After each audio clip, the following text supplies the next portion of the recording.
नमस्कार. अॅग्रोवन मध्ये आपले स्वागत आहे. 2 दिवसांपूर्वी केंद्र सरकारने खाद्यतेलाच्या आयात शुल्कात मोठी कपात केली.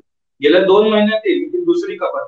त्याचबरोबर खाद्यतेल आणि तेल बियाण्यांच्या साठ्यांवरती स्टॉक लिमिट सुद्धा केंद्र सरकारने लावली.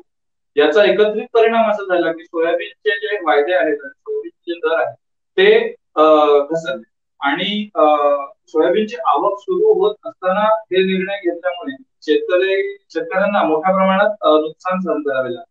तर याच्यामुळे शेतकऱ्यांमध्ये मोठा रोष आहे, पण त्याच्यातनं त्यांचा मार्ग निघत नाही. तर पहिल्यांदा मी अजित नवले सरांना विचारतो की या निर्णयामुळे म्हणजे हा जो टायमिंग आहे, जी वेळ साधली आहे सरकारने खाद्यतेलाचे बद्दल जे निर्णय घेतले आहेत त्याच्यामुळे खाद्यतेलाचे दर जे आहेत ते फार तर फार 6 ते 8 रुपयांनी कमी होतील असं इंडस्ट्रीमध्ये लोकांचं म्हणणं आहे. म्हणजे तिथे 15 रुपयांनी सरकारने कमी केले असतील आयात शुल्क, तर त्याचा ग्राहकांपर्यंत निम्मा पण परिणाम पोहोचत नाही. मात्र दुसरीकडे तेल बियाणे म्हणजे सोयाबीन उत्पादक शेतकऱ्यांना मोठं नुकसान सहन करावं लागेल. तर यामध्ये सरकारकडे आपण म्हणजे शेतकऱ्यांनी नेमकं काय बाजू मांडली पाहिजे, शेतकऱ्यांच्या बाजूनी बाजू मांडली जात नाही, त्याच्यावर काय आपण बोलू शकतो? शशांकजी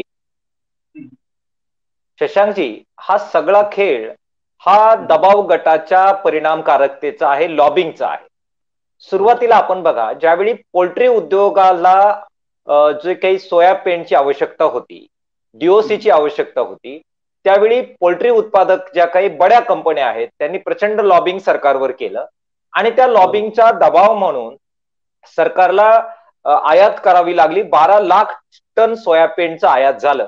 जीएमला भारतात बंदी असताना जीएम सोयाबीनची आयात झाली आणि बरोबर हंगामाच्या तोंडावर ही पेंट येईल अशा प्रकारे मोसम साधला गेला, जेणेकरून पोल्ट्री उत्पादकांना फायदा झाला. मात्र त्याचबरोबर शेतकऱ्यांच्यासाठी सोयाबीनचे जे दर होते 11,000 रुपयावरून कोसळले, 4,000 रुपयापर्यंत खाली आले.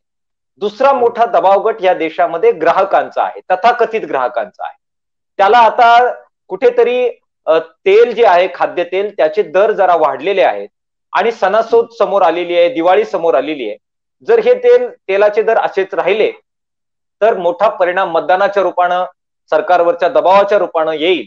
आणि म्हणून त्याच्यातून सावरण्यासाठी शेतकरी मेला तरी चालेल, तेलबिया उत्पादक खड्ड्यात गेले तरी चालतील, त्यांच्या कुटुंबात आत्महत्या झाल्या तरी चालतील, त्यांची दिवाळी नेहमीच काळी असते, ती अधिक काळीकुट्ट झाली तरी चालेल, परंतु त्यांचे तथाकथित मध्यमवर्गीय असणारे जे ग्राहक आहेत त्यांना मात्र गोंजारण्यासाठी आता आपण बघा की सोया पेंटच्या आयातीच्या निर्णयानंतर दुसरा निर्णय घेतला, तो स्टॉक लिमिट लादण्याचा, आणि तेलबिया आणि खाद्यतेलावर लिमिट लादलं.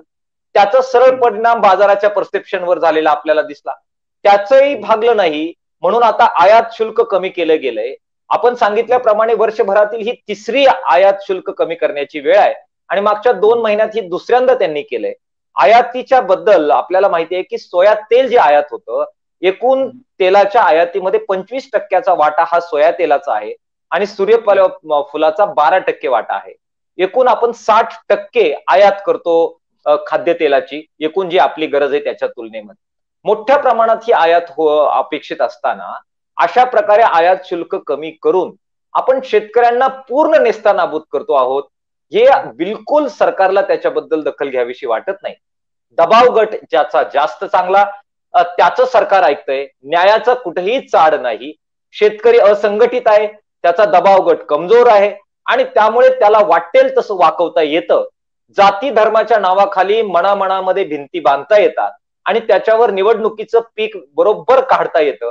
त्यामुळे शेतकरी मेला किंवा जगला याची त्यांना पर्वा नाही, हेच आपल्याला या निर्णयामधून दिसतं. करावा तेवढा निषेध, करावी तितकी निंदा या निर्णयाची थोडी आहे. शेतकऱ्यांसाठी एक काळी कुट्ट दिवाळी आणि काळं कुट्ट येता हंगाम आणि वर्ष हे आज आपल्याला दिसतंय, ही वेदनादायक आणि खेदजनक अशा प्रकारची बाब आहे.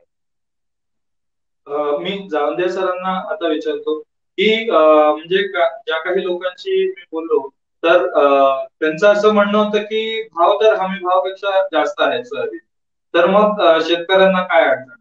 तर म्हणजे याच्यामध्ये काय होतं की आता किमान आधारभूत किंमत आहे, तर तितकेच भाव मिळाले पाहिजे असं काही म्हणजे असं काही हे नाही की त्याच्यापेक्षा जास्त भाव असतील तर शेतकऱ्यांना जर तो प्रीमियम मिळाला तर ते जे नॅरेटिव्ह आहे की खाद्यतेलाचे प्रश्न सुटतील जर त्या प्रमाणात लागवड वाढली आणि कडधान्याच्या बाबतीत तर मग हा अट्टहास काय आहे की जर भाव हमी भावाच्या पेक्षा म्हणजे एमएसपी पेक्षा जास्त असतील तर ते खाली ठोकत आहे आणि याच्यामध्ये शेतकऱ्यांचा शेतकरी कसं बघतात अरे बघा, तुम्ही फार छान प्रश्न टाकलेला आहे की एमएसपी पेक्षा जास्त भाव बाजारात आहेत.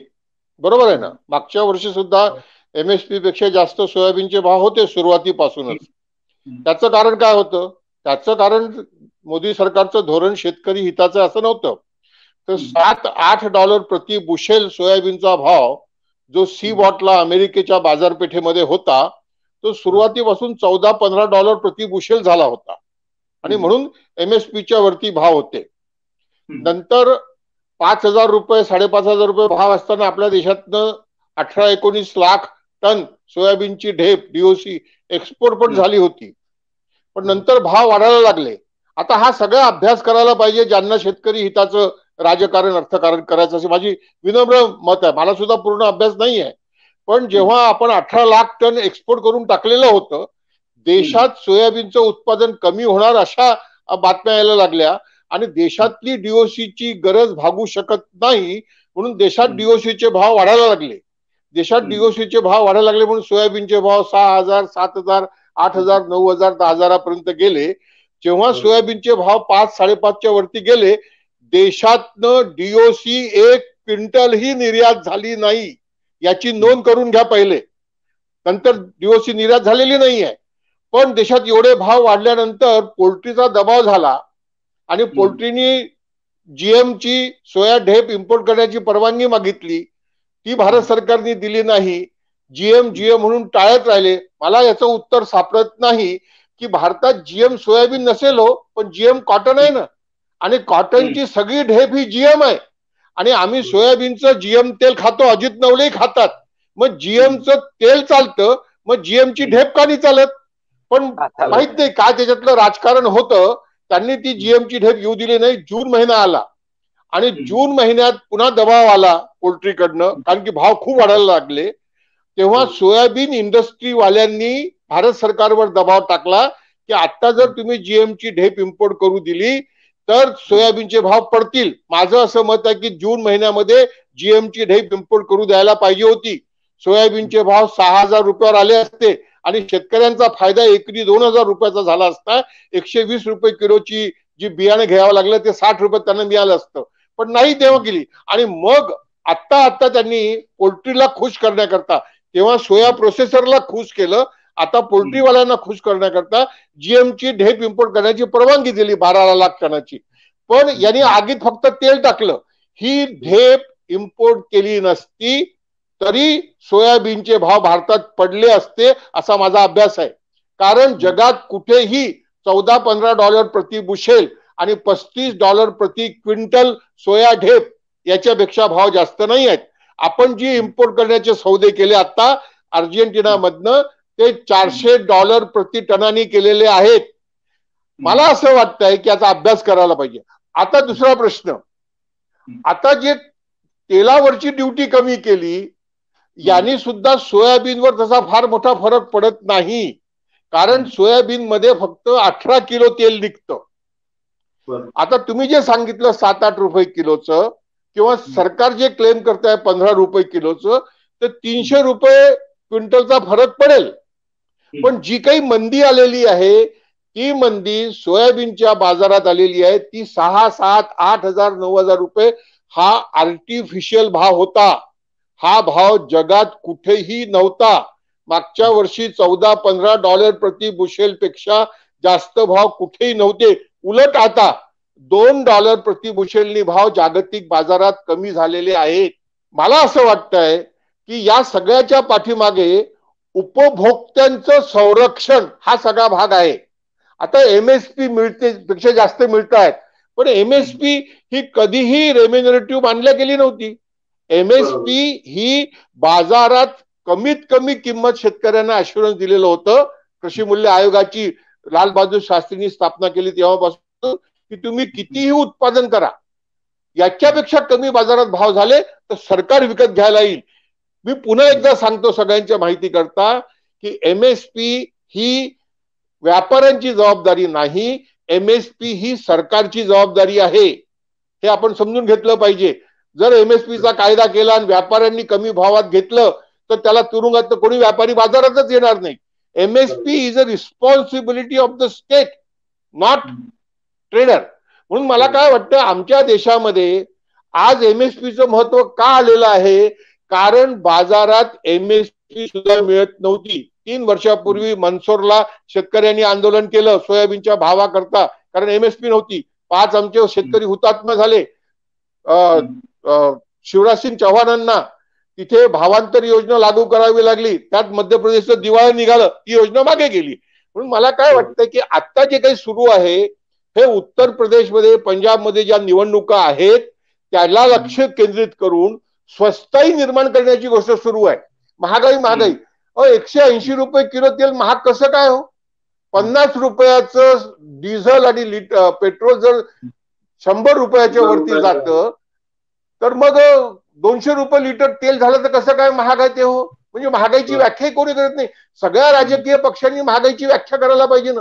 गहू, तांदूळ, साखर, तेल याचे भाव वाढले म्हणजे महागाई, भाजीपाल्याचे भाव वाढले म्हणजे महागाई, शिक्षणाचा खर्च वाढतोय, स्वास्थ्याचा खर्च वाढतोय, सामाजिक दायित्वाचा खर्च वाढतोय, मग त्याची महागाई नाही का हो? अहो, आज जर चतुर्थ श्रेणी कामगाराला कमीत कमी पगार, पहिला पगार 18,000 रुपये असेल तर 600 रुपये रोज, तर विजय जावंदियाच्या शेतात काम करणाऱ्या शेतमजुराला किती मिळाले पाहिजे हो? मग तेवढे पैसे देण्याकरता शेतीमालाचे भाव काय पाहिजे हो? हे एमएसपी मध्ये देता येऊ शकत नाही. पण आज माझं असं मत आहे, अजित नवले याच्याशी सहमत होतील, की आज जो काही मजुरी दिली जाते आहे ती जास्त नसली तरी ती शेतकऱ्यांच्या कॅपॅसिटीच्या बाहेरची आहे. ती 3,950 रुपयाच्या एमएसपी मध्ये दिल्या जाऊ शकत नाही. आम्ही समजूनच घेत नाहीये. आता बघा तुम्ही, डिझेलचे भाव वाढले, ट्रॅक्टरचा खर्च वाढला, कापणीचा खर्च वाढला, थ्रेशिंगचा खर्च वाढला, मजुरांना ऑटोमध्ये बसून घेऊन जाण्याचा खर्च वाढला, पोतं सोयाबीनचं बाजारात आणण्याचा खर्च वाढला. 3,950 रुपयामध्ये ते कसं काय परवडणार आहे हो? पण आम्ही महागाई म्हणजे काय आहे हो? अहो, 200 रुपये किलो तेल भुईमुगाचं शुद्ध मिळू शकत नाही. मी तुम्हाला स्पष्टपणे सांगतो की 350 रुपये किलो पेक्षा भुईमुगाचं शुद्ध तेल परवडू शकत नाही. हिशोब फार सोपा आहे हो. आज 140 रुपये शेंगदाण्याचा भाव आहे किराणा दुकानामध्ये. आपण 140 रुपये जाऊ देऊया, आपण ठोक मध्ये 80 रुपये 90 रुपये धरूया. 280-300 रुपयाचे 3 किलो शेंगदाणे होतात. 3 किलो शेंगदाण्यामध्ये 1 किलो तेल निघतं. कसं काय तुम्हाला 150 रुपयात 180 रुपयात 200 रुपये तेल मिळणार आहे? म्हणून मला काय वाटतं हो, जसं सरसोच्या तेलामध्ये मोदी सरकारने पाम ऑइलची भेसळ, इतर तेलांची भेसळ मनाई केलेली आहे, तशी देशाच्या सगळ्या तेलबियांमध्ये, मग शेंगदाणा असो, तिळाचं असो, जवसाचं असो, करडीचं असो, पाम ऑइल भेसळ होणार नाही. असा कायदा का केला जात नाही? आमचे पाशा पटेल ती मागणी का लावून धरत नाही? परवा बोंडे साहेब माझ्यासोबत होते, ते म्हणाले हो होईल ना, पण केव्हा होईल ते? मला असं वाटतंय की पाम ऑइल हे पाम ऑइल म्हणूनच मार्केटिंग व्हायला पाहिजे, तरच आम्ही तेलबियांमध्ये स्वयंपूर्ण होऊ. अशा पद्धतीच्या निर्णयानं होणार नाही. आणि रुपयाचं अवमूल्यन, मी ही गोष्ट तुम्हाला सांगतोय, रुपयाच्या अवमूल्यनामुळे सुद्धा भाव वाढलेले आहेत. मी तुम्हाला 2 आकडे सांगतो. 600 काही डॉलरवर पाम ऑइलचा भाव, याचा आपला सोयाबीनच्या तेलाचा भाव होता, तो $1280 झाला. सूर्यफुलाचा भाव $656 होता, तो आता $1500 झाला जगाच्या बाजारपेठेमध्ये. आणि 60 रुपयाचा डॉलर होता, तो 75 रुपयाचा झाला. मग ही भाववाढ कशामुळे झाली? जागतिक बाजारात डॉलरमध्ये भाव वाढले म्हणून झाली, आणि जागतिक बाजारात आपल्या रुपयाचं अवमूल्यन झालं म्हणून झाली. याला महागाई म्हणायचं का हो? म्हणून मला काय वाटतंय की ही महागाई नाही आहे. सरकारने अशा पद्धतीचा हस्तक्षेप करू नये. आणि शेतकऱ्यांना जगाच्या बाजारात जरी भाव पडले, माझं वाक्य लक्षात घ्या, जगाच्या बाजारात जरी भाव पडले तरी इथे हे भाव मिळत राहतील अशी जर गॅरंटी दिली आणि तशा पद्धतीने जर MSP वाढवली तरच तेलांच्या बाबतीत आपण आत्मनिर्भर होऊ शकतो, स्वावलंबी होऊ शकतो. नाही, जो महागाईचा तुम्ही मुद्दा त्याच्यामध्ये काही व्यापाऱ्यांबरोबर जे बोलणं झालं त्याच्यामध्ये ते सुद्धा सहमत होते. ते म्हणाले की आणि म्हणजे केंद्र सरकार फक्त कृषीशी संबंधित असलेल्या क्षेत्रांच्या मागे हात धुवून लागले असं त्या व्यापाऱ्यांना म्हणतात. कारण जर ते म्हणाले की पेट्रोलचे डिझेलचे दर वाढले, स्टीलचे दर वाढले, गॅसचे दर वाढले, असं असून सुद्धा फक्त खाद्यतेल आणि कडधान्यांच्या मागे स्टॉक लिमिट लावून जो एक नॅचरल फ्लो असतो किमतीचा किंवा मार्केटचा तो बिघडवल्यामुळे कोणालाच असं शाश्वती राहिली नाही कुठल्या गोष्टीची की उद्या समजा एखाद्या व्यापाऱ्याने सुद्धा स्टॉक ठेवला तर ते उद्या काय निर्णय होईल त्याचा काय परिणाम होईल. आणि ह्याची झळ म्हणजे आता ज्यावेळेला शेतकरी बाजारात माल घेऊन येतात किंवा कापणीची वेळ झाली असते ते पण एका प्रकारे व्यापारीच असतात. कारण त्यांना पण निर्णय घेता आला पाहिजे की समजा किती दिवस ते ठेवू शकतील. आता समजा ज्या शेतकऱ्यांनी सोयाबीन ठेवला असेल की नंतर पहिला जो आवकेचा जो जोर असतो तो कमी होऊन गेल्यावरती चांगल्या भावाच्या अपेक्षेने ठेवला असेल तर त्यांचं एका अर्थी व्यापाऱ्यांसारखंच नुकसान झालेलं. तर यासाठी जे राजकीय जे हे पाहिजे इथल्या कारण आम्ही काही नेत्यांशी बोललो त्यांना या गोष्टीचं एक तर गांभीर्य पण नव्हतं आणि निर्णय झाल्याचा पण माहिती. तर त्यासाठी शेतकऱ्यांनी कोणता पवित्रा घेतला पाहिजे की जेणेकरून स्वतःच्या म्हणजे त्यांचे जे खासदार असतील किंवा आमदार असतील त्यांच्यावर एक प्रकारे हा दबाव निर्माण केला पाहिजे की या जसं व्यापाऱ्यांकडून लॉबिंग होतं तसं शेतकऱ्यांचा पण एक लॉबी ग्रुप निर्माण झाला पाहिजे की जे अशा प्रकारचे निर्णय त्या पातळीवर थांबवू शकतील वाणिज्य मंत्री. याच्यावर आपण नॉलेज सर काय बोलू शकता का? अगदी बरोबर. मी चर्चेच्या सुरुवातीलाच आपल्याला सांगितलं की हा सगळा मुद्दा लॉबिंगचा आहे. जिसकी लाठी उसकी भैंस असा सगळा कारभार संबंध देशामध्ये चालू आहे. आणि त्यामुळे ग्राहकांचा दबाव गट, पोल्ट्री उद्योगाचा दबाव गट, त्याचबरोबर ह्या सोयाबीनची जी सगळी क्रशिंग करणारी प्रचंड मोठी अशी इंडस्ट्री आहे त्यांचा दबाव गट, आयातदारांचा दबाव गट, निर्यातदारांचा दबाव गट, आणि ते सगळे संघटित आहेत. केवळ एक शेतकरी आपण जर सोडला तर बाकी हे सगळे घटक प्रचंड संघटित आहेत आणि त्यांच्या दबावाच्या बाजूनेच सरकार झुकतं. हा दबाव काय केवळ मतदानाचा नसतो, हा दबाव आर्थिक सुद्धा असतो. प्रचंड आर्थिक उलाढाली या सगळ्या मॅनेजमेंटमध्ये होत असतात आणि त्या आर्थिक हित संबंधातून संबंधित मंत्री, संबंधित आमदार, खासदार, लोकप्रतिनिधी, सरकार, प्रशासन, अधिकारी हे सगळे जण ह्या पद्धतीने आर्थिक दबाव, आर्थिक देवाणघेवाण यातून ह्या प्रचंड कोट्यावधी रुपयाचे ट्रान्झॅक्शन होतात आणि त्यामुळे शेतकऱ्यांना एक मातीत जाण्याचं सातत्यानं त्यांच्या वाट्याला येतं. हे शशांकजी आपण पाहिलेलं आहे आणि त्यामुळे आपण बरोबर मुद्दा उपस्थित केला. मला वाटतं आपण अॅग्रोवनच्या माध्यमातून यावर अनेकदा बोललेलो आहे की जोपर्यंत शेतकऱ्यांचे पीकनिहाय दबावगट निर्माण होत नाही आणि हे दबावगट राजकीय अशा प्रकारच्या विचाराने प्रेरित असणारे असत नाही तोपर्यंत मला असं वाटतं की शेतकऱ्यांच्या अंगणामध्ये चांगले दिवस येण्याच्या शक्यता फार लांबतील.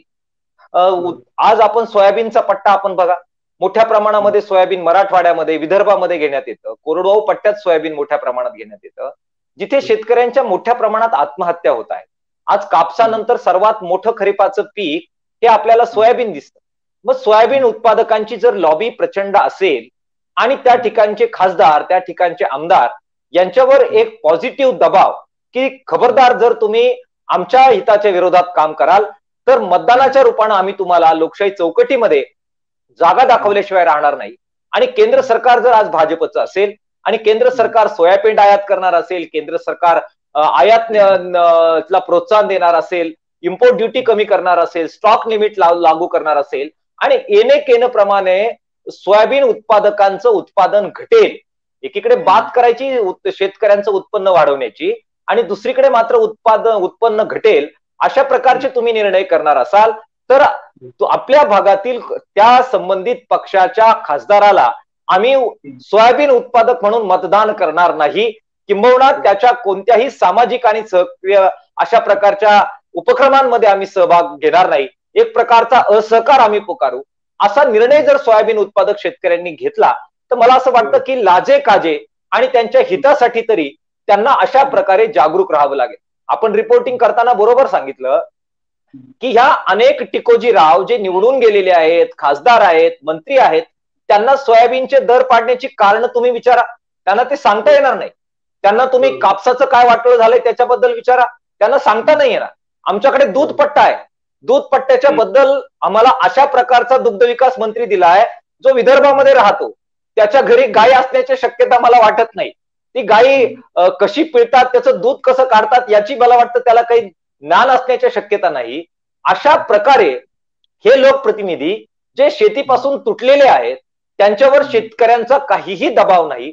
पॉलिटिकल दबाव जोपर्यंत आपण निर्माण करत नाही तोपर्यंत हे होत राहणार. आणि म्हणून एकतर जागरूकता ही शेतकऱ्यांच्या पोरांमध्ये की हे का होतंय, आणि दुसऱ्या बाजूला राजकीय सुद्धा जागृती आणि राजकीय दबाव गट याच्या माध्यमातूनच आपल्याला पुढे जावं लागेल. ह्या तुमच्या मताशी मी नक्की 100% सहमत आहे. जावंदे सर, आपण मगाशी आंतरराष्ट्रीय बाजाराबद्दल बोललो, तर त्याच्यामध्ये एक आपल्याला म्हणजे आम्ही एक ऑब्झर्वेशन घेतलं होतं की ज्या वेळेला हा निर्णय झाला त्याच्यानंतर मलेशियामधील जे पाम तेलाचं मार्केट आहे ते 160 रिंगीटनी वाढलं फक्त भारताच्या या निर्णयाने. त्याचबरोबर आपलं जे एनसीडेक्स वरील जे सोयाबीनचे जे वायदे होते ते जवळजवळ 150 रुपयांनी कमी झाले आणि ते सातत्याने म्हणजे जर ग्राफ बघितला म्हणजे ज्या दिवशी स्टॉक लिमिटचा निर्णय लागला त्यानंतर त्याचा खाद्यतेलाच्या आयात शुल्काच्या कपातीचा निर्णय लागला, त्याच्या तेव्हापासून उतरती कळा ज्याला आपण म्हणतो तशी झाली होती. पण खरं तर पाहायला म्हणजे इंडस्ट्री मधल्या लोकांचं म्हणणं आणि म्हणजे कॉमन नॉलेजची गोष्ट झाली होती आता की ज्या वेळेला आयात शुल्क कपात होते भारतामध्ये त्यावेळेला मलेशिया झालं किंवा इंडोनेशिया झालं, तिकडील जे वायदे आहेत किंवा तिकडचे जे रेट आहेत ते बरोबर ऍडजस्ट होतात या कपातीच्या पातळीवरती. म्हणजे त्यामुळे काय होतं की त्याचा एका अर्थी आपण तिकडचे जे बायोडिझेलचे किंवा पाम तेलाचे जे तिकडची जी लागवड आहे त्याला आपण एका अर्थी प्रोत्साहन देतो आणि तिकडच्या शेतकऱ्यांचं आपण भलं बघतोय असं एका अर्थी म्हटलं जातं. तर मग परत परत हे निर्णय आणि तात्पुरती जी मलमपट्टी आहे ही केंद्र सरकारकडून केली जाते, तर त्याच्यावर तुम्ही काय बोलू शकता? तुम्ही बरोबर म्हटलंय. बघा काय झालेलं आहे, आता जेव्हा शॉर्टेज आहे तेव्हा मलेशिया इंडोनेशियाला हे माहिती आहे की भारताने इम्पोर्ट ड्युटी जरी कमी केली तर ते एक्सपोर्ट टॅक्स कमी करतात, ते आपल्या इथे भाव वाढवतात आणि त्यांना माहिती आहे की त्यांना झक मारून घ्यावंच लागणार आहे कारण त्यांना गरज आहे. त्याच्यामुळे इम्पोर्ट ड्युटी कमी करून काही आपण इथे उपभोक्त्यांचं संरक्षण करत नाही कारण की शॉर्टेजचा आहे. आणि हे बघा शॉर्टेज मध्ये नेहमीच सुपर प्रॉफिटचा प्रयत्न सगळे व्यापारी करतात. सप्लाय जेव्हा खूप जास्त असेल तेव्हा कोणीही रिस्क घेत नाही, मग खासगी व्यापारी सुद्धा रिस्क घेऊ शकत नाही. मी तुम्हाला साधं बटाट्याचं उदाहरण सांगतो की बटाटे हे कोल्ड स्टोरेज मध्ये युपी मध्ये ठेवले जातात. ही काही आजची गोष्ट नाही आहे, नरेंद्र मोदी सरकारच्या काळातली गोष्ट नाही आहे, ही काँग्रेसच्या काळातली गोष्ट सुद्धा आहे. आणि बटाटे कोल्ड स्टोरेज मध्ये ठेवले आणि दुसरं पीक येस्तोवर ते कोल्ड स्टोरेज मध्ये राहिले लीन सीझन मध्ये विकू म्हणून, आणि बटाट्याचे भाव वाढत नाही तर इतके भाव पडतात की कोल्ड स्टोरेज मधनं काढून विकल्यानंतर कोल्ड स्टोरेजचं भाडं सुद्धा देता येत नाही. म्हणून युपी मध्ये कोल्ड स्टोरेज अशी पाटी लागते की खाली बोरा लेके आओ और फुकट में आलू लेकर जाओ. म्हणून शेतीमालाच्या मार्केटिंग मधले हे सुद्धा काही डिटेल्स आहेत, त्याचा सुद्धा अभ्यास करण्याची गरज आहे. नुसतं राजकीय उहापोह करून होणार नाहीये, तुम्हाला सगळ्या गोष्टींचा विचार करायला पाहिजे. म्हणून तुम्ही जे म्हणता ते तितकं बरोबर आहे. माझं काय मत आहे, म्हणून मी मगाशी असं म्हटलं की महागाई म्हणजे किती हो, 200 रुपये किलो तेल किंवा 200 रुपये किलो डाळ ही महाग कशी काय हो? जर 40-42 रुपये किलो साखर महाग होत नाही तर ती महाग कशी काय? सिमेंटचे भाव, लोखंडाचे भाव जाऊ द्या हो. मला काय वाटतंय की या देशातल्या, मी बघा माझं हे वाक्य लक्षात घ्या, या देशातल्या सगळ्याच राजकीय पक्षांनी जर शेतकऱ्यांचं हित करायचं असेल तर महागाईची आणि जीवनावश्यक वस्तूंच्या किमतीची व्याख्या करायला पाहिजे. महागाई म्हणजे काय? मला काय वाटतंय, जसं 1 रुपये 2 रुपये 3 रुपये किलोची अन्न सुरक्षा आहे ना सगळ्यांना, खूप बरं वाटतं. अहो पण गरिबांना धान्य स्वस्त मिळावं, माझा काही विरोध नाही. मी डॉक्टर मनमोहन सिंगांना प्रश्न विचारला होता. पण गरिबांना धान्य स्वस्त देण्याकरता धान्य उत्पादकांना गरीब तुम्ही किती वर्ष ठेवणार आहात? देशाच्या स्वातंत्र्याच्या 50-75 वर्षानंतर सुद्धा मग तीच परिस्थिती या सगळ्या शेतीमालाची आहे. मला काय वाटतं की गरिबांना जर तुम्हाला तेल स्वस्त द्यायचे आहे, डाळी स्वस्त द्यायच्या आहेत, तर शेतकऱ्यांना भाव काय द्यायचा, बाकीचं सबसिडाईज करून द्या ना. आज पंजाब, हरियाणा, उत्तर प्रदेशचा शेतकरी त्या सीमेवर का बसलेला आहे? कारण त्याला माहिती आहे की जर सरकारने एमएसपी ची खरेदी बंद केली तर त्यांचा गहू, त्यांचा धान 1200 रुपयाला कोणीही घेणार नाही. अजित नवलेला माहिती असेल की महाराष्ट्रात मागच्या वर्षी सगळ्या गहू उत्पादकांनी 1600 रुपयात गहू विकला. 1975 रुपये हमी भाव होता. कुठेच आंदोलन झालेलं नाहीये. आज मूग निघालेला आहे बाजारात, 7200 रुपये मुगाचा हमी भाव आहे. 6062 ला मूग विकला जातोय. कुठेही आंदोलन नाहीये. अहो शेतकऱ्यांनी आंदोलन करून करून किती आंदोलन करायचे हो, मला समजत नाहीये. पण हे असं का होत आहे? तर बरोबर आहे, आमचे लोकप्रतिनिधी जे गेलेले आहेत, सगळे राजकीय पक्षांचे दिल्लीला राष्ट्रीय कार्यालय आहेत, पण तिथे लॉबिंग कोण करणार हो? मला आठवत आहे की केरळ सरकारच्या कम्युनिस्ट लोकांनी दिल्लीमध्ये लॉबिंग केलं होतं मनमोहन सिंग सरकार असताना की नारळाच्या तेलाचे भाव पडले, पाम ऑइलची इम्पोर्ट ड्युटी तुम्ही वाढवा.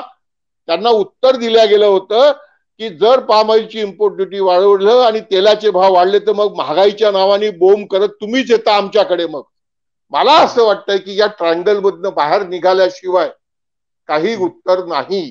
महागाईची व्याख्या म्हणजे गहू, तांदूळ, साखर, तेल यांचे भाव वाढले म्हणजे महागाई, हे पहिले थांबलं पाहिजे.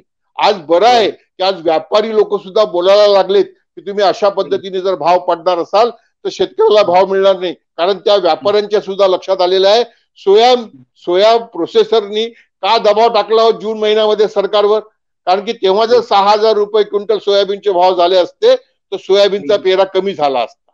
सोयाबीनचा पेरा कमी झाला असता, रॉ मटेरियल कमी मिळालं असतं.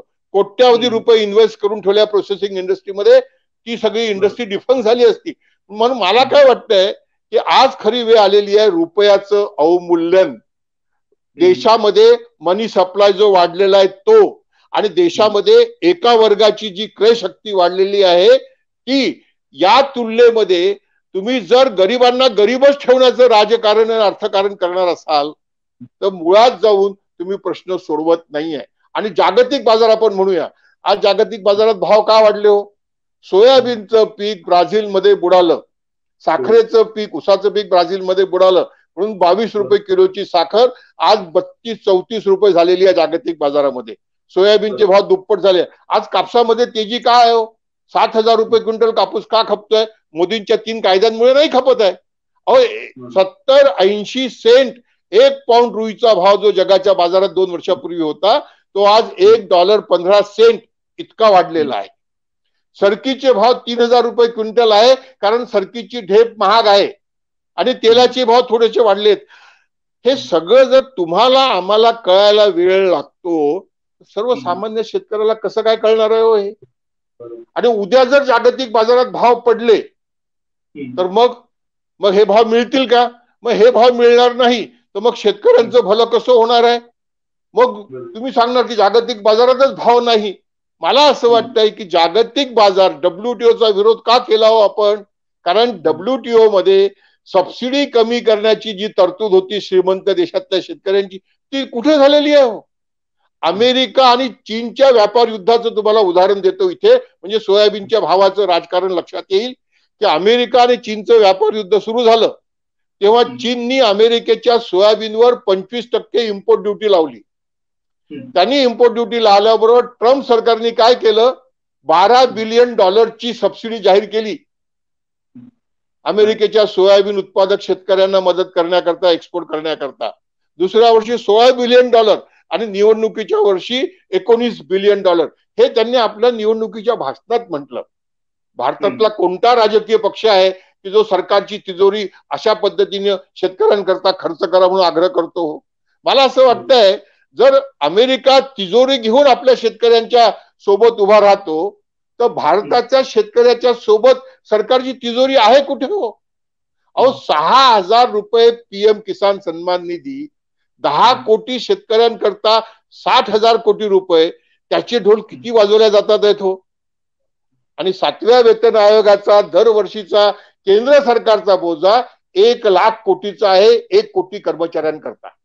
मग 1 कोटी कर्मचाऱ्यांकरता 1,00,000 कोटी रुपये, तर 10 कोटी शेतकऱ्यांकरता कमीत कमी 10,00,000 कोटी रुपये तर द्या, तर समानता येईल की नाही, तर सबका साथ सबका विकास होईल की नाही. नका देऊ ना भाव आम्हाला.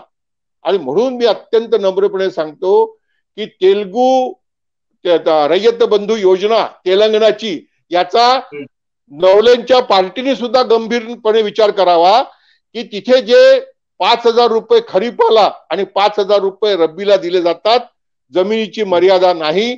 10 एकराच्या शेतकऱ्याला 50,000 रुपयाचा चेक खरीपा करता कमीत कमी असं अनुदान देण्याची सुरुवात तर करा, तर आम्ही आसमानाशी भांडू सांगू आणि या सुलतानाशी भांडू शकू. आम्हाला लाचारीने मदतीचा हात नाही पसरवावा लागणार. थोडा याचाही विचार व्हायला पाहिजे.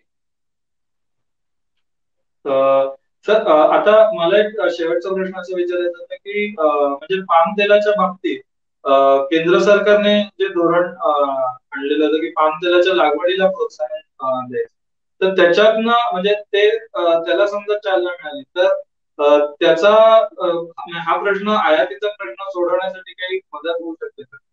पाम तेलामध्ये सरकारने काय केलंय, त्यांना काही 10,000 कोटीची मदत जाहीर केलेली आहे. म्हणजे ही एक प्रकारची सबसिडी दिलेली आहे 5 वर्षाकरता.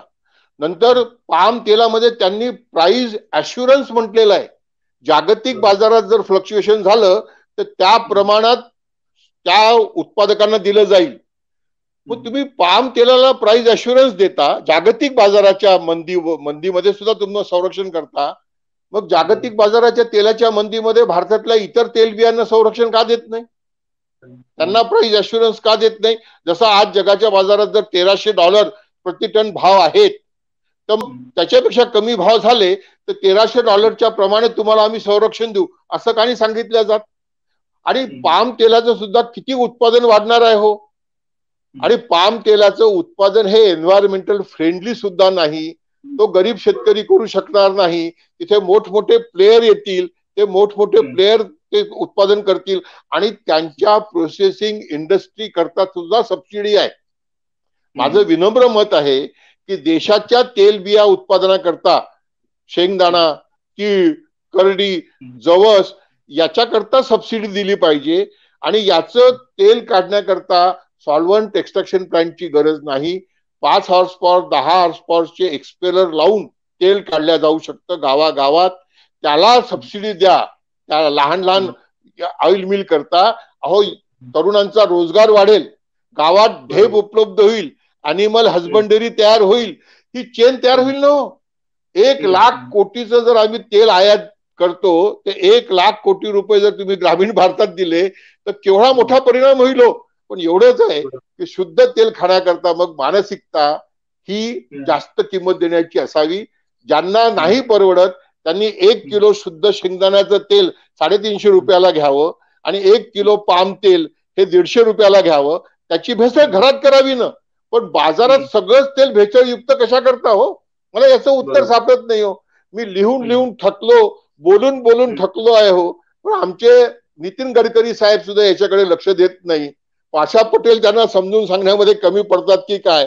पण मला असं वाटतं की सरकार कुणाचंही असो हो, शेतकरी हिताचं सरकार या देशामध्ये नाही, हे मला सांगायला कोणताही संकोच नाही. मी पुन्हा एक वाक्य वापरतो.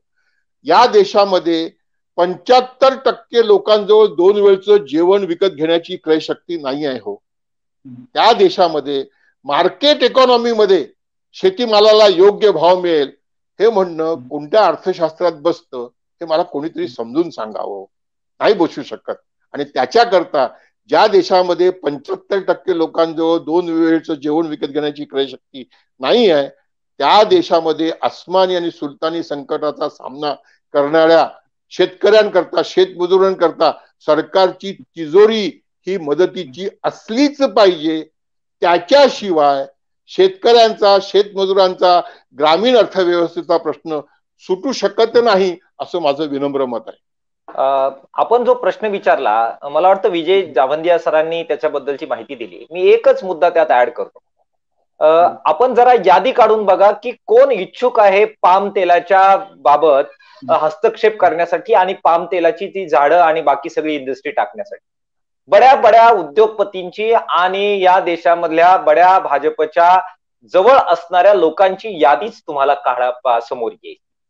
सरकार जाणीवपूर्वक तुम्ही 3 काळे कायदे घ्या, बाकी इतर कोणतंही धोरण घ्या, या छोटा आणि मध्यम शेतकरी डोक्यासमोर ठेवून आम्हाला आखणीच करायची नाहीये कृषी धोरणाची, आम्हाला काहीही करून शेतीचं संबंध क्षेत्र हे नफा कमवण्यासाठी कॉर्पोरेट कंपन्या आणि भाजपाचे आर्थिक जे काही भागीदार आहेत त्यांना नफा कमवायला द्यायचंय आणि त्याच दृष्टीनं हे धोरण जाताना आपल्याला दिसतंय. तुम्ही पाम तेलाच्या लागवडीबद्दल बोलता, तुम्ही पाम तेलाची इंडस्ट्री उभी करण्याबद्दल बोलता आणि दुसऱ्या बाजूला मात्र ठीक आहे, विजयजी म्हणाले ते अत्यंत मला मान्य आहे की सोयाबीन पासून मुख्यतः तेल काढण्यापेक्षा त्याच्यात सोयाबीनचं जे काही उत्पादन आहे ते जास्त असतं, तेल त्यातून कमी निघतं. पण बाकी जे काही सूर्यफूल असेल, शेंगदाणा असेल, बाकी सगळ्या तेलबिया असतील, त्यांच्या शेतकऱ्यांना प्रोत्साहन देण्यासाठी सरकार पुढे येताना दिसतंय काय? दुर्दैवानं शशांकजी ते येताना दिसत नाही. किंबहुना 2 रुपये जर शेतकऱ्यांना मिळायला लागले तर मग आता बघा 3 निर्णय मी मगाशी सांगितले, आपण पण सांगितले, हे शेतकरी विरोधी घेऊन हे तेल उत्पादक जे काही शेतकरी आहेत ते कसे तोट्यात राहतील याच्यासाठीच सातत्यानं अट्टास करायचा प्रयत्न करायचा. बाता मात्र करायच्या आत्मनिर्भरतेच्या आणि 60% तेल आजही खाद्यतेल आपण बाहेरून आयात करतो याची बिलकुल शरम वाटून घ्यायची नाही. हे या सरकारचं चारित्र्य आणि चरित्र आहे, या सरकारची ही चाल आहे, हे आपल्या लक्षात येतं. शशांकजी, शेवटचा मुद्दा सांगून मला या समारोपाकडे जायचं आहे की या सरकारने सांगितलं की शेतकऱ्याचं उत्पन्न आम्ही दुप्पट करणार. आता आकडेवारी आली आहे, सॅम्पल सर्व्हे जो भारताचा आला त्याच्यात काय आकडेवारी समोर आली? या कोविडच्या अगोदरची आकडेवारी ही आहे, म्हणजे कोविडच्या मागे लपायला हे परत मोकळे की आम्ही कोविडमुळे संपलो, परंतु कोविडच्या अगोदरची शशांकची आकडेवारी काय सांगते तर पीक आणि शेतीमधून जे काही तेलबिया असतील, बाकी शेतीचं उत्पादन असेल, या पिकांमधून शेतकऱ्याच्या कुटुंबात जे उत्पन्न येतं त्याच्यामध्ये मोदी साहेबांच्या सरकारच्या काळामध्ये दुप्पट नव्हे, तेवढं मेंटेन राहणं सुद्धा नव्हे, त्याच्यामध्ये कपात झालेली आपल्याला दिसते आहे. सगळ्या भारताची आकडेवारी आपण जर काढली, महाराष्ट्रात सुद्धा प्रति महिना जे शेतकऱ्याच्या कुटुंबामध्ये पिकातून येतं त्याच्यामध्ये महाराष्ट्रात सुद्धा कपात झाली, पंजाबमध्ये कपात झाली, हरियाणामध्ये कपात झाली, उत्तर प्रदेशमध्ये कपात झाली. वाढ झालेला राज्य हे दुर्मिळ आहे. बहुतांशी ठिकाणी ही शेतकऱ्याच्या उत्पन्नामध्ये कपात झालेली आपल्याला दिसते आहे. आता तुम्ही त्याच प्रकारे निर्णय घेणार आणि सोयाबीन उत्पादक शेतकरी, तेलबिया उत्पादक शेतकरी जर असे डब्यात घालणार तर कसं उत्पन्न दुप्पट होणार? अहो ते वाढणार सुद्धा नाही. आणि म्हणून शशांकजी, हे संबंध कॉर्पोरेटायझेशन ज्या शेतीचं त्यांना करायचंय, सामान्य शेतकरी, गरीब शेतकरी मातीत घालायचा आहे, हेच धोरण सरकारचं आहे आणि ते अत्यंत खेदपूर्ण आहे. ही बाब आपण याच्यामध्ये समजून घेतली पाहिजे. एक मुद्दा जो आपल्या सगळ्या चर्चेमध्ये आला तो या तेल बियांच्या बद्दल देशाला स्वयंपूर्ण करण्याचा आहे. आपल्याला मी नम्रपणाने पण तितक्याच ठामपणाने सांगेल की जोपर्यंत तेल उत्पादक शेतकऱ्यांना जास्त भाव मिळेल याची हमी तुम्ही देणार नाही तोपर्यंत ते होणार नाही. तोपर्यंत पीक पॅटर्न बदलणार नाही, तोपर्यंत लोक ऊस लावतील, तोपर्यंत लोक गहू लावतील, तेल बियांकडे आणि डाळ वर्गीयांकडे लोक येणार नाहीत. ही बाब आपण समजून घेतली पाहिजे. तुमचा एक मुद्दा मगाशी चर्चेतून अनुत्तरित राहिला, तो मला जरा एकच मिनिटामध्ये मी आपल्याला मांडतो. असा युक्तिवाद केला जातो की आता तुम्हाला तर आधारभावापेक्षा जास्त भाव मिळतोय ना सोयाबीनला, आता तुम्ही का रडता आहात? परंतु शेतकऱ्याचं अर्थशास्त्र आपण समजून घेणार की नाही? एकीकडे आम्हाला सोयाबीन मध्ये 2 पैसे जास्त मिळायला लागले, तेल बियांमध्ये 2 पैसे जास्त मिळायला लागले आणि ग्राहकांना तेल बियांमध्ये किंवा तेलामध्ये 2 रुपये जास्त द्यावं लागले, तर दुसऱ्या बाजूला आमचं दूध 20 रुपयानं तुम्ही 6 महिने घेतलं ना आणि ग्राहकांनी ते एन्जॉय केलं ना 20 रुपयाचं दूध 22 आणि 25 रुपयाला. त्यामुळे ज्यावेळी आपण शेतकऱ्याला आधारभावापेक्षा सोयाबीन मध्ये 2 रुपये जास्त मिळत आहे त्याच्याबद्दल जळफळाट व्यक्त करू, त्याच वेळी शेतकऱ्याचं बाकी उत्पादन जे होतं ते आम्ही किती स्वस्तात विकलंय, पालेभाज्या किती स्वस्तात विकल्या, टोमॅटोचे तर आम्ही लाल चिखल रस्त्यावर फेकून दिला परवा आम्ही आमचा केळी आहेत, आमची फळं आहेत ही फेकून दिली ना कोविडच्या काळामध्ये, काहीही 2 पैसे आम्हाला मिळाले नाही आणि ते तुम्ही स्वस्तात घेतलं ना. आणि म्हणून केवळ एखाद्या पिकामध्ये आधार भावापेक्षा तुम्हाला जास्त मिळायला लागलं की लगेच त्याचे भाव पाडायचे आणि आमचा गहू, आमची बाजरी, आमची ज्वारी, आमचा नाशवंत फळभाज्या, आमचं दूध, आमचे टोमॅटो, आम्ही आधार भावाचं तर संरक्षणाचा मुद्दाच नाही ना. आमच्या घरातून कर्ज काढू काढू आम्ही ते पिकवलं आणि ग्राहकांच्या नेऊन ताटामध्ये वाढलं. त्याचा हिशोब तुम्ही करणार की नाही? अर्थशास्त्र असं कोणत्याही एका पिकावर अवलंबून नसतं, तुम्हाला हॉलिस्टिक विचार करावा लागतो. आम्हाला आज आधार भावापेक्षा 2 रुपये तुम्ही सोयाबीन मध्ये देता, ते लगेच पाडता आणि आमचे बाकी सगळे पिकं आधार देण्याच्या पेक्षा खूप कमी रुपयामध्ये तुम्ही घेऊन जाता, वर्षानुवर्ष नेता, त्याचा हिशोब तुम्ही मांडत नाही. या सगळ्याचा बॅलन्स हा आपण लक्षात घेतला पाहिजे. आणि विजयजी जे वारंवार सांगताय की एक अभ्यास करून आपण याला सामोरं गेलो पाहिजे, दुर्दैवानं या राज्यामध्ये, या देशामध्ये ते होत नाही. ही तुमची आमची सर्वांची खंत आहे. या ठिकाणी आपण आजची चर्चा थांबवू. खूपच चांगली चर्चा झाली आणि आपण चर्चेत सहभागी झाला त्याबद्दल धन्यवाद.